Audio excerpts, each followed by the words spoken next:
অখণ্ড মণ্ডলেশ্বর শ্রী শ্রী স্বামী স্বরূপানন্দ পরমহংস দেবের উপদেশ বাণী অখণ্ড সংহিতা একবিংশ খণ্ড। হিংসার শেষ নাই। শ্রী শ্রী বাবামণি বলিলেন, হিংসা এবং বিদ্বেষের বশে ঈর্ষা এবং পরশ্রীকাতরতার মূলে যখন আত্মোন্নতির প্রয়াস বাড়তে চায়, তখন সে নিয়ত আত্মখণ্ডনের দোষে দুষ্ট হয়। তখন তার প্রতিটি কার্যক্রমের ভিতরে সকলের দৃষ্টির অগোচরে সর্বনাশের বীজাণু প্রবেশ করে। এই বীজাণুটির নাম চরিত্রহীনতা।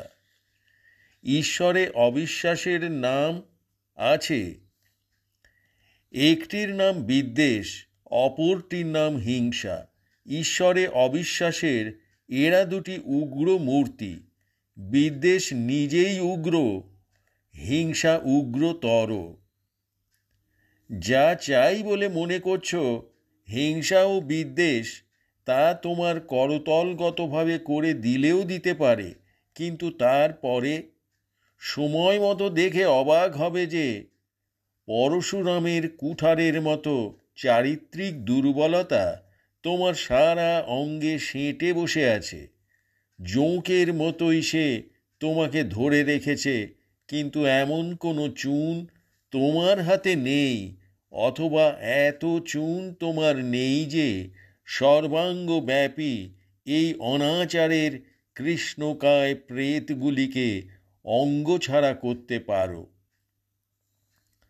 একবিংশবার পৃথিবীকে নিক্ষত্রিয় করে মহাতপস্বী ভার্গব অর্থাৎ পরশুরাম স্থির করলেন যে অত্যাচারী ক্ষত্রিয়কুলের যথেষ্ট শাস্তি যখন হয়ে গিয়েছে, তখন আর হিংসার প্রয়োজন নেই। দেই পরশুখানাকে ফেলে। কিন্তু পরশু আর তার হস্তচ্যুত হল না। সেই পরশুকে হস্তচ্যুত করার জন্য তাকে আবার পরশুরাম কুণ্ডে বসে 12 বৎসর তপস্যা করতে হল। সুতরাং সবে আজ চিন্তা করো যে কি সেই পথ, যেই পথে চললে জাতি, সমাজ, সম্প্রদায়, পরিবার ও ব্যক্তি যাবতীয় নিবারণযোগ্য দুঃখের হাত থেকে মুক্তি পায়। সেই মুক্তি প্রকৃত মুক্তি, যা এনে দেবে শান্তি এবং সন্তোষ। ব্রহ্মচর্যের সাধনাকে সর্বব্যাপী করে দেবার চেষ্টার মধ্য দিয়েই সেই মুক্তি সহজে করায়ত্ত হবে। এইটি আমার মত। পুত্রকে বলো সংযমী হও, কন্যাকে বলো ব্যভিচারিণী হও না, পত্নীকে বলো ধর্মকর্মের সহকারিণী হও। হও আমার সর্বপ্রেরণার উৎস স্বরূপা। স্বামীকে বলো, হও তুমি আদর্শের মূর্তিমন্ত কল্পপাদক। যেন তোমার শাখায়, তোমার পত্রে, তোমার ফলে, তোমার মূলে, তোমার বীজনে, তোমার ছায়ায় নিরাপদে এক নূতন সভ্যতা, নূতন সংস্কৃতি দিগবিদিগে জয়ধ্বনি উৎসারিত করতে করতে জন্মলাভ করতে পারে। বক্তৃতা 3 ঘণ্টাকাল হইল। সর্বশ্রেণীর শ্রোতাদের খুশিতে উজ্জ্বল মুখমণ্ডল বলিতে লাগিল যেন তাহারা সত্যই কিছু অপ্রত্যাশিত সম্পদ লাভ করিয়াছে। পতি নির্বাচন ও খামখেয়ালি। 2-3টি যুবক এবং একটি কুমারী নোয়াখালী শহর হইতে শ্রী শ্রী বাবামণির চরণ দর্শনার্থ উত্তর কৃষ্ণরামপুরে আসিয়াছেন। কুমারী মেয়েটির একটি প্রশ্নের উত্তরে শ্রী শ্রী বাবামণি বলিলেন, কৈশোরে একটি নবযুবককে মনোপ্রাণ সমর্পণ করেছ, এখন পূর্ণ যৌবনে এসে দেখতে পাচ্ছ দৃষ্টি তোমার স্বচ্ছতা হারিয়েছে। তার খামখেয়ালিপনার মধ্য দিয়ে তাকে আর স্পষ্ট দেখতে পাচ্ছ না। তার উপরে তোমার অবিশ্বাস এসেছে, অথচ দুই পক্ষের অভিভাবকদের আগ্রহক্রমে দুজনের বিবাহ 2-4-6 মাসের মধ্যে হবেই হবে। এমন অবস্থায় তোমার কর্তব্য কি তা তুমি জানতে চাচ্ছ।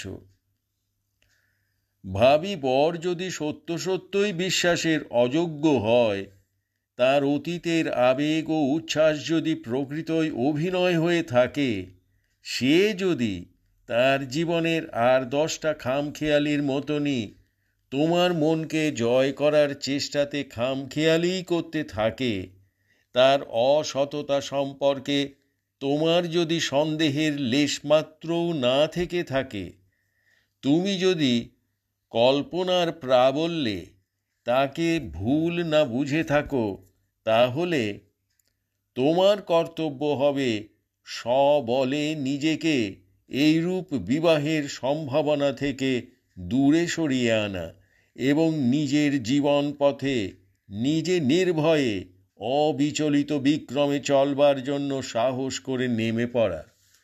কিন্তু তোমার যুক্তিতে, বিচারে, বিশ্লেষণে ও সিদ্ধান্তে যদি কোনো ভুল থেকে থাকে, তবে তো তুমি এ কাজ করে নিজের উপরে আর তোমার ভাবি বরের উপরে গুরুতর অপঘাতের সৃষ্টি করবে, যা হতে পারে অতীব শোচনীয় এবং চূড়ান্তভাবে মারাত্মক।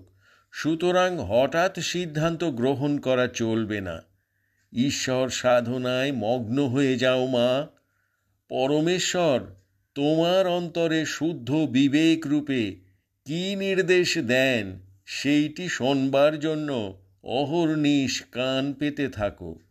মন যতই চঞ্চল, অধীর, অস্থির ও ব্যাকুল হবে, ততই বেশি নিষ্ঠা নিয়ে, ততই বেশি অভিনিবেশ নিয়ে নাম জপ করতে থাকো। কুমারীটি বলিল, আমি রাম ঠাকুরের শিষ্যা। শ্রী শ্রী বাবামণি বলিলেন, খুব ভালো কথা। যে নাম তিনি দিয়েছেন সেই নামই জপ করবে, অন্যদিকে মন দেবে না। গুরুকরণের পরে গুরুদত্ত নামকেই জীবনের শ্রেষ্ঠ সম্পদ জেনে তাতে লেগে থাকতে হয়। অন্য সব দিক থেকে মনকে গুটিয়ে আনতে হয়। স্ত্রীলোকের চরিত্রের নিন্দা শুনবে না। অপর এক প্রশ্নকর্তার প্রশ্নের উত্তরে শ্রী শ্রী বাবামণি বলিলেন, স্ত্রীলোকদের চরিত্রের উপরে কটাক্ষ করে কেউ কোনো মন্তব্য করলে সেসব কথাকে একেবারে সামারিলি ডিসমিস করে দেবে, মানে পত্রপাঠ বিদায় দেবে। স্ত্রীলোকের চরিত্রগত শিথিলতা বা ভ্রষ্টতা সম্পর্কে সংবাদ সংগ্রহের আগ্রহ যাদের দেখবে, তাদিগকে কদাচ চরিত্রবান পুরুষ বলে জ্ঞান করো না। স্ত্রীলোকের চরিত্রগত দুর্বলতার সংবাদ শুনতে যদি অন্তরে আগ্রহ অনুভব করো, তাহলে জানবে যে তুমি চরিত্র স্খলনের দ্বারদেশে এসে উপনীত হয়েছ। নারী মাত্রেই তোমার মাতা বা ভগ্নী, এই ভাব রেখে নিয়ত চলবার চেষ্টা করো। মায়ের কুৎসা, বোনের কুৎসা কি কখনো কোনো সৎলোকে শোনে? না এরূপ কুৎসা রটনাকে প্রশ্রয় দেয়। নারীর মুখে দেখবে স্বর্গ, নয়নে দেখবে ব্রহ্মাগ্নি, সর্বাঙ্গে দেখবে কোটি কোটি তীর্থভূমি, চরণধূলিতে দেখবে গোলকুণ্ডার স্বর্ণখনি, বাক্যে শুনবে বেদ মন্ত্র। নারী মাতৃরই প্রতি এইটি হবে তোমার মনোভঙ্গি। সেই নারীর তুমি শুনবে নিন্দা। নারী নিন্দাকারী দিগকে এক কথায় ঘরের বাইরে পৌঁছে দিয়ে আসবে। দুশ্চরিত্র নিন্দকেরা জগতে কত সাধ্বী নারীর যে সর্বনাশ যুগে যুগে করেছে, তার কোনো লেখাঝোকা নেই। নারীর পাতিত্বের কারণ। অপর এক যুবকের প্রশ্নের উত্তরে শ্রী শ্রী বাবামণি বলিলেন, যে সকল নারী নিজেদের রূপ, যৌবন, স্বাস্থ্য, বিদ্যা, গুণপনা ও বুদ্ধিকে পণ্য হিসাবে ব্যবহার করে এবং ওই সকলের বিনিময়ে যথেষ্ট অর্থ অর্জন করে, তারা সবাই রমণ লালসার বশবর্তিনী হয়েই এমন কাজ করে তা মনে করো না। তাদের অনেকের জীবনে অনেক অবর্ণনীয় দুঃখের ইতিহাসও হয়তো আছে। হয়তো কেউ স্বামীর অকারণ অবিশ্বাসের শিকার হয়ে ষড়যন্ত্রে পড়ে গৃহত্যাগ করে পতিতাপল্লীতে এসে বাসা বেঁধেছে। হয়তো কেউ বা বিমাতার অত্যাচারে কুমারী অবস্থাতেই অনিশ্চিত অন্ধকার পথে ছুটে আসতে বাধ্য হয়েছে। হয়তো কেউ সম্পত্তি লোভী প্রতিবেশীর উৎপীড়নে গৃহহীনা হয়ে নোংরা গলির রাস্তায় দাঁড়িয়েছে।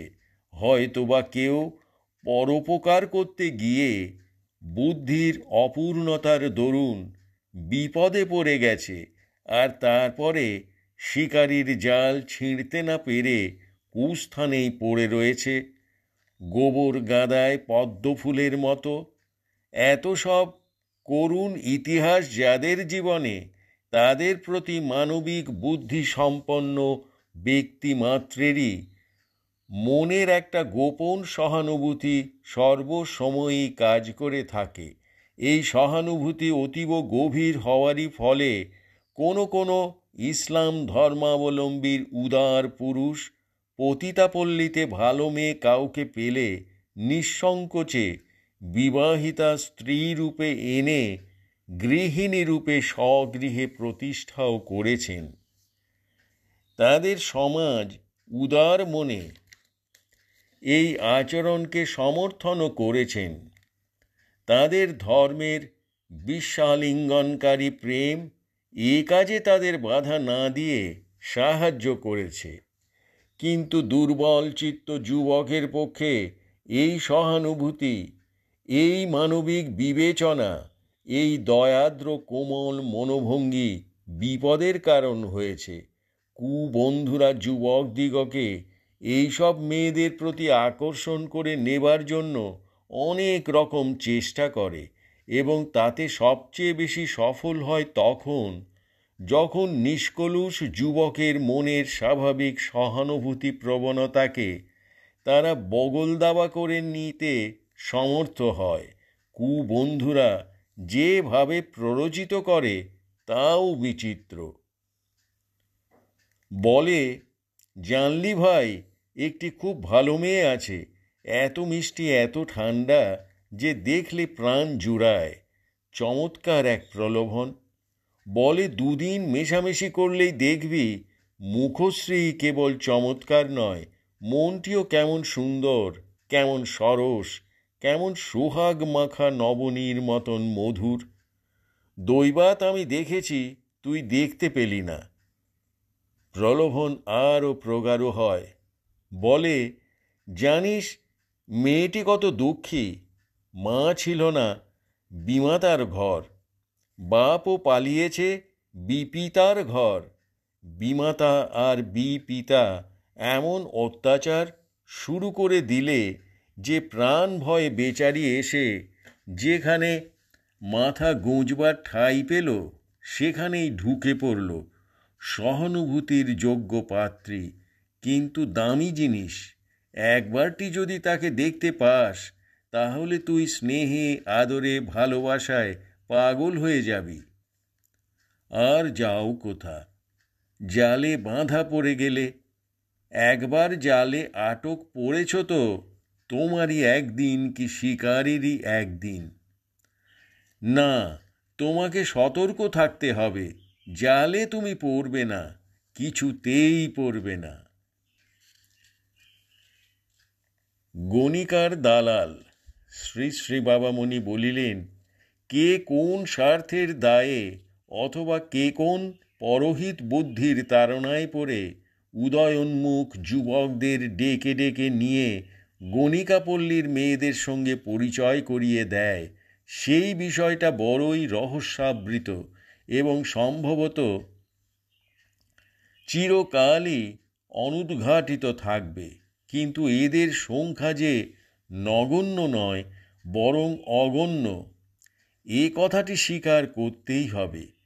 কেউ হয়তো একটি নামী সেবা প্রতিষ্ঠানের সম্পাদক, কেউ হয়তো কোনো উকিল সভার একজন সুপ্রতিষ্ঠিত সভ্য, কেউ হয়তো কোনো বিদ্যামন্দিরের সম্মানিত অধ্যাপক, কেউ হয়তো একটি মনোহারী দোকানের মালিক, কেউ হয়তো মদের দোকানের কেরানি, কিন্তু তিনি হয়তো গোপনে অনেক মানুষকে পতিতাপল্লীর নোংরা গলিতে নূতন নূতন পুরুষ মানুষের ভিড় বাড়াবার কাজে মদত দিচ্ছেন।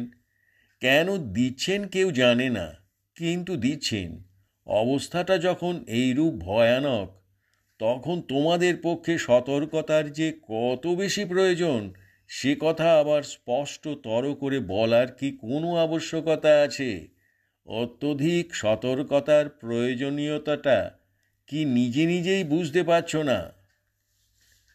যা দেখতে পাচ্ছি তাতে মনে হয় যুবকের পুরুষোচিত সামর্থ্যের অভিমানকে আঘাত করেও অনেক স্থলে নিষ্কলঙ্ক চরিত্র ব্যক্তিকে স্ত্রী সম্ভোগের কুপথে পরিচালিত করা হয়। তুই আবার কি পুরুষ রে, যদি অমুক কাজটা করে না আসতে পারিস? এ কথা বলে একটি যুবককে খেপিয়ে তোলা খুব কঠিন ব্যাপার নয়। নিশ্চয়ই তুই হিজড়ে বা নপুংসক, নইলে অমুক মেয়েটাকে একবার শিখিয়ে দিয়ে আসতে পারলি না যে তুই কেমন বাপের কেমন বেটা। এ জাতীয় কথায় অনেক সরল যুবক সদ্বুদ্ধির খেই হারিয়ে ফেলতে পারে এবং হারায়ও। বিবাহ করলে নিজ দাম্পত্য জীবনের নানা অনুশীলনে নিজের ঘরে বসে নিজের স্ত্রীর কাছে তুমি যে যথেষ্ট পুরুষত্বের পরিচয় দেবার অবাধ স্বাধীনতা ও অবিরাম অবকাশ পাবে, এই সার কথাটি এরা কথার দাপটে তোমাকে ভুলিয়ে দেবে, তোমাকে উত্তেজিত করে তুলবে অকালে সম্ভোগাসক্ত হতে, অপাত্রে অধ্যাবসায় নিয়োগ করতে। তুমি যদি দুর্বল হও তবে তোমাকে কানে ধরে বা চুলে ধরে টেনে এনে যে কোনো একটা মেয়ের ঘরের ভিতরে ঢুকিয়ে দিয়ে বলবে, এই তো সুযোগ পেলি, এখন যা করবার করে নে, তুই পয়সা দিতে পারবি নে, তো দেখ এই আমরাই দিয়ে দিলুম। তারপরে কি হবে? তুমি 2-4 দিন পরে ডাক্তারের বাড়ি এসে ফি তার হাতে দিয়ে বলবে, মশাই রক্ষা করুন, ব্যাধিতে ধরেছে। ডাক্তার মাথা নেড়ে বলবে, না, এ রোগ সহজে সারবে না, অনেক সময় লাগবে আর অনেক কড়ি ঢালতে হবে। ব্যাপারখানা বুঝলে তো? পশু মানব ও দেব মানব। শ্রী শ্রী বাবামণি বলিলেন, প্রাচীনকালে মানুষ ছিল যাযাবর, তারপরে মানুষ বসতি শিখল, বাণিজ্য শিখল, শুরু করলো বাণিজ্য ভ্রমণ। এই ভ্রমণ স্থলপথেও হতো, জলপথেও হতো। যুদ্ধ উপলক্ষেও এক দেশের মানুষ ভিন্ন দেশে যেত, কিন্তু যুদ্ধের পর্যটকেরা অস্থায়ী পর্যটক। বাণিজ্য একটা স্থায়ী ব্যাপার, বাণিজ্যের পর্যটকেরা হতো স্থায়ী পর্যটক। পুরুষ পর্যটকদের নারী সঙ্গ কখনো কখনো স্পৃহনীয় হতো। চাহিদা অনুযায়ী নারীর যোগানও স্বাভাবিকভাবেই হতে থাকত। ভূমধ্যসাগরীয় নানা অঞ্চলের ইতিহাস থেকে জানা যায় যে শুধু পোতাশ্রয় আর সরাইখানাগুলির সান্নিধ্যেই এইসব নারীর আশ্রয়স্থল ছিল না, এমনকি দেব মন্দিরের বারান্দাগুলিতেও এইসব নারীরা ভিড় জমাত। বিদেশি পথিক যার যার ইচ্ছা মতো বা রুচি মতো যার যার সাময়িক সঙ্গিনীকে বেছে নিত। যাত্রাকাল সমাগত হলে পথিকেরা যার যার গন্তব্যস্থানে চলে যেত। এই নারীদের সঙ্গে তাদের আর কোনো বাধ্যবাধকতা থাকত না। কুমারী মেয়েরা লাজ ভাঙবার গরজে এইসব দেব মন্দিরের চত্বরে অপেক্ষা মানা হয়ে থাকত এবং অপরিচিত পথিকের সংস্পর্শে লাজ ভাঙার কাজ হয়ে গেলে ঘরে ফিরে এসে মনোমতো স্বামীকে বিয়ে করে সুখে সংসার জীবন যাপন করত। নারী থাকলে পুরুষ তার সংসর্গ চাইবেই, পুরুষ থাকলে নারী তার সংসর্গ পাওয়ার জন্য লালায়িত হবেই। এটা একটা স্বাভাবিক নিয়ম, কিন্তু মানুষেরা সমাজ গড়েছেনি এই জন্য যে আজকের মানুষ কালকে যেন একটু অগ্রগতি পায়, কালকের মানুষ পরশু যেন আরও একটু এগিয়ে যেতে পারে। মানুষের ভিতরের পশুত্ব আস্তে আস্তে সংশোধিত হয়ে মানুষকে দেবত্বের দিকে ক্রমশ যেন অগ্রসর করে দিতে পারে। তারই দিকে অলক্ষ্যে একটু লক্ষ্য রেখে মানুষের জীবনে সমাজ নামে একটি অত্যাবশ্যকীয় উপসর্গের সৃষ্টি হয়েছে। সমাজ যে ব্যবস্থাকে সাধু সম্মত বলে মনে করে, সাধারণ ক্ষেত্রে সেই ব্যবস্থাকে মেনে চলাই ব্যক্তি মানুষটির পক্ষে শুভদায়ক। কুকুর কুকুরির মতো বিচার বিবেচনাহীন হয়ে রমণ কার্য করলে পশু মানবের কোনো ক্ষতিবৃদ্ধি নেই, কিন্তু দেব মানবের